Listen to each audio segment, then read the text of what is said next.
closing thoughts on the way the Raiders are building around Fernando Mendoza, because that's where this conversation started. Well, actually, this conversation started with Max Crosby not being traded anymore. But closing thoughts on Raiders. They're doing good so far. I'm like what I'm seeing. I'm liking what I'm seeing from the LA, Oakland, Las Vegas Raiders. Insane. The West Coast Raiders. Let's just call them the West Raiders. Twitter is free, Brad. That's all I'm going to say. Like, scrolling the timeline right now is I need to get off before I get lost. Dude, I can't read any of it. I have to quit Twitter. I'm gonna fix it for you after this. Don't worry. Like I said, did I say this last week? I can't even remember. But our friends over at Kirkwood and Dunn dropped episode 100. It was a draft of the top 25 moments of the Curt Cignetti era. I feel like I crushed it. I was dialed. You can still vote for that. I think there's a day left on the poll. You can go check out Kirkwood and Dunn's page on X, on Twitter. I voted for you unbiased. Hell yeah. Oh, yeah. I appreciate that. I haven't voted off of any of the accounts, so honestly, I don't even know what the poll is at. And you know I'm a hater. You know I wouldn't vote for you if I didn't agree. I appreciate that. Well, you're a master of the eye test. Like, you can't get anything by you. You can't fool you. But I felt pretty good, to be honest, after like being gifted basically the number one pick. I was like, well, I can't. You don't need to run through all of them, but let's run through your squad. Yeah. Well, we did the draft to see who was going to pick first, and Tim got the number one pick to pick, and he picked third, which was stunning to me. Know where I can find an IU football pod. Yeah, no, we were talking Raiders a lot, but yeah, we're back to IU football. There we go. Yeah, we're locking into Indiana football. I promise, it's right here. But anyway, yeah. So I basically ended up with the first pick, and so obviously the best moment of the Curt Cignetti era, in my opinion, and in most people's opinion, is 4th and Mendoza, which is the 4th down touchdown run in the national championship game. So I feel like that was like no brainer, hands down, has to be the number one overall pick. So I felt pretty good about that one. But to get 2 and 3, like my second and third round picks were 2 and 4 on my board, I think, which were third and Charlie, the Charlie Becker completion in the Big Ten championship game, and Mikal Kamara blocking the kick in the national championship game. Like, at that point, I felt really, really good about the way my board was looking. And then it swung back around and just had to, top it off with the Mendoza resurrection. Yeah, the Mendoza resurrection was one I don't think any of them had on their boards, because I think that was actually a really strong moment. The fact that you got that round 5 really took the cake for me. If you're an IU fan following closely this season, you saw Mendoza on the floor. Everyone got the sense of PTSD. It was too good to be true. This is IU sports, kind of how it's been basically this century. In every kind of facet, whether you want to talk a little soccer, whether you want to talk a little baseball, whether you want to talk a little football, whether you want to talk a little basketball, like that's just how it's been. And just like unlucky, too good to be true type letdowns. Obviously, there's only one winner, and a lot of schools go through that, but it just felt like it was happening again. And then he walked back, and then Alberto just for one play, and he was right back in there, and then we're all good. And then we knew at that moment, I knew we were gonna win the game, no matter what. It was like this team storybook, like the storybook of this 2025 team is something I have never, ever seen again before. And I don't think we'll ever see it again. The moments, the backstory of the fact that they were all like underappreciated kids, like under-recruited, got it done, band of brothers, like underdogs, like we talk about it over and over again, but like at this level, like it feels like it's like everything went right.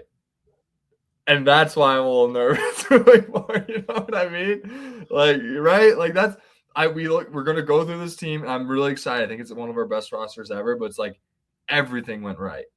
Well, I mean, that is a conversation that we can have, but I think there are. I don't know. We've talked about it. I think there were a lot of things that Mendoza was able to do on a football field that covered up a lot of the shortcomings of this Indiana team in general. And then there were a lot of times where like take away the Penn State drive, like you probably lose that football game. Like say Mendoza gets hit a little bit higher and he's concussed, like he doesn't come back in the Ohio State game. So it's like it happened. Centimeters away from 15-1. That's what, but guess what? A team hasn't gone 16-0 since Yale did it before the forward pass was invented in the late 1800s. So like the fact that they got done 16-0 it makes it the greatest story in sports history. Like they go 15-1, just doesn't have as much chutzpah to it, Doesn't have as much of that, I do. What is that word, chutzpah? No one came up. My vernacular is eclectic, but I don't know where these things come from, It's like oomph. That's what it means. D'Angelo Pons. I know what it means, obviously. D'Angelo Pons was named to the All-Combine defense team. He also made an appearance on Jim Rome. So if you didn't see D-Lo on Jim Rome, check it out. You've definitely talked about this before because I told people to watch the Jim Everett, Jim Rome video where it was a different Jim Rome appearance. I'm pretty sure. I don't think I'm doubling these up because I go back and I look at my feed to make sure that I don't talk about things before the episode was released. So once I see like, okay, we're live, I know that that's the cutoff, and then I can from there scroll up and see what the current. That's kind of my process. It's a sneak peek into the process of the way the show goes. But yeah, so I think D'Angelo Pons. I love Jim Rome. I think he's one of the best personalities. Like Jim Rome is burning. Oh, so good. I mean, just like the early shit, like the Jim Everett video is like one of the greatest things I've ever seen. He gets an NFL starting quarterback to fight him live on air. It's the greatest thing I've ever seen in my life. Like it's one of my favorites. It's above the Duck fighting the Houston Cougar. It's above that video for me. It's above that. It is one of the more classic things I've ever seen. I don't think enough people know about it, so that's why I always bring it up. Last week, Brad, Indiana football and Curt Cignetti received the Sachem or the Sachem Award? It's the highest honor in the state of Indiana. You can tell that we're not native Hoosiers. But the governor gave it to Curt Cignetti and the Hoosiers, and there's this big trophy and the whole photo op, and obviously really prestigious award, and Curt Cignetti's cleaning up in the state of Indiana. So is he going to get that award every time he wins the championship? I think that his last Sachem? Is that his last one? Is that the narrative? Like, let's debate. Let's first take it. I don't think you need to win multiple, although I'm not sure how this is actually. No, this is a question. I need somebody from the state of Indiana to like educate us on the history of this award and how historic this is. Because I tried to do a little bit of research into it, and I basically hit a brick wall where I tried to. My goal is to be like, has any other football coach in the state of Indiana won this award? And it was inconclusive in my research, and so I need to go back and deep dive into it. But I think it's a massive deal to win it as a football coach. But anytime you get the highest honor in a state for doing something in a sporting sense, it's an unbelievably high honor. And I don't think you need multiple. Sachem.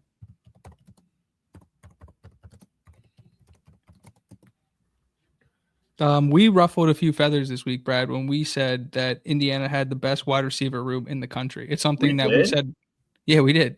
It was something we said on the podcast last week. We saw the I think it's Moniac or whatever, the automatic feeder, the football thrower thing that the team uses.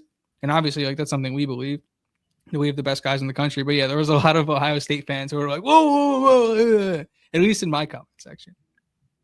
Yeah, Ohio State has the best receiver. Receiver. Singular. I'm taking our group over theirs. I'd rather have Marsh and Becker than just Jeremiah Smith. Add that with Shaz Preston and Tyler Morris. Tyler Morris, 2-time national champion, played in one for Michigan. Shaz Preston, former 4-star blue chip, another blue chip guy. As we add to the blue chips, I kind of have to track who the blue chip guys are on this. It's not important in a sense of winning, but it's kind of it is. I just want to track it for my own sense. I think I'm going to do it to the depth chart because I did a thing with the depth chart on our thing where I updated I quoted Cignetti recruits, like Cignetti guys, as in guys that have been with Cignetti 2+ years. There's only a few of them left on the roster. But anyways. That can't be true. 2+ years? All the class of 2024 guys would be 2+ years. And the 2025 guys, technically. This would be year 2 for all of them.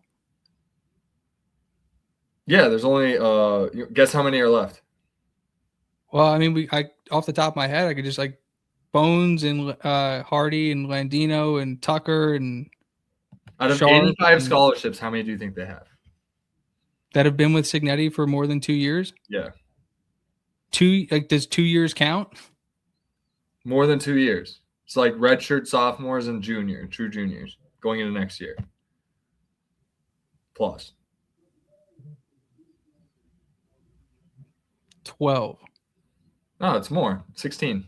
Oh, see? What even you're scaring me. My whole point was that anyway, I was going to bring a point to that at some point where it's like, you know, how he brought in the James Madison 13. Now we have the IU 16 coming into this ball club this year. Now, that doesn't even include 2 specialists, Quinn Warren and Nico Radicic, to make it 18. But, you know, if you want to just go guys on offense, defense, 16 guys. That's kind of, I mean, the theme of this, because we've been going through the rooms and we're going to continue going through the rooms. But the theme of this is like Indiana's bringing back a lot more, especially in the trenches, than people realize. There's a lot of experience coming back. That's why it's like, I think we're going to be all right, Brett. Omar Cooper Jr. stock is still rising somehow, which is insane. It's funny the way that the NFL draft process works is like the dynasty football community kind of gets a hold of a prospect and he starts to rise. And then the combine reaffirms what all like the real NFL guys think.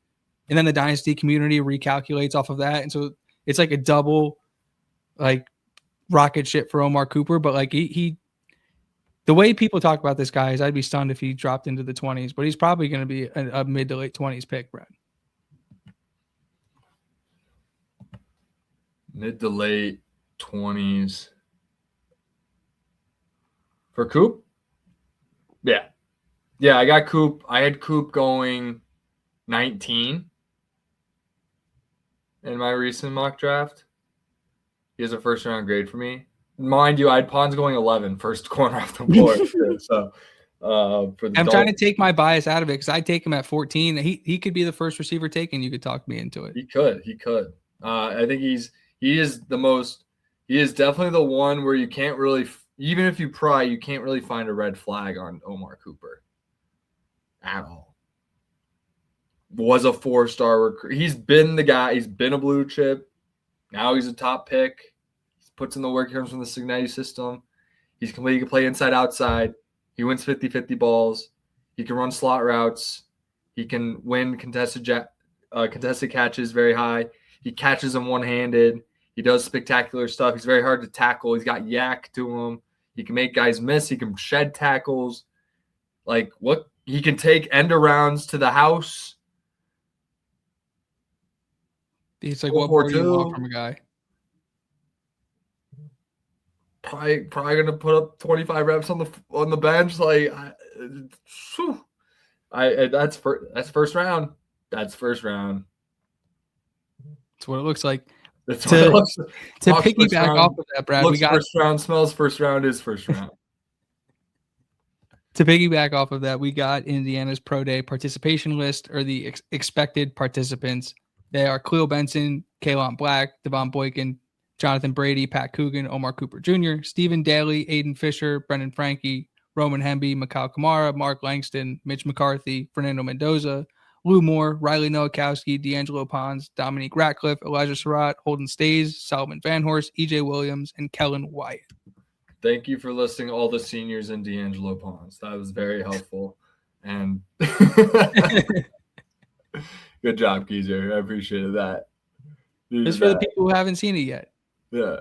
No, that's good. That wasn't for me. That was for I think I was going to give you a chance to gather your thoughts. I'd pay money to see Mark Langston run the 40. I would pay good money, actually. Can Mitch McCarthy get drafted? Maybe. Why not? What if he spazzes? What if he's booting things at the pro day? He goes round 7. Why not? That'd be pretty cool. I'm excited to watch a lot of these guys about the specialists. I haven't really talked about Benson and Mikowski. I think those guys can make 90 mans if they really go crazy at if they go crazy.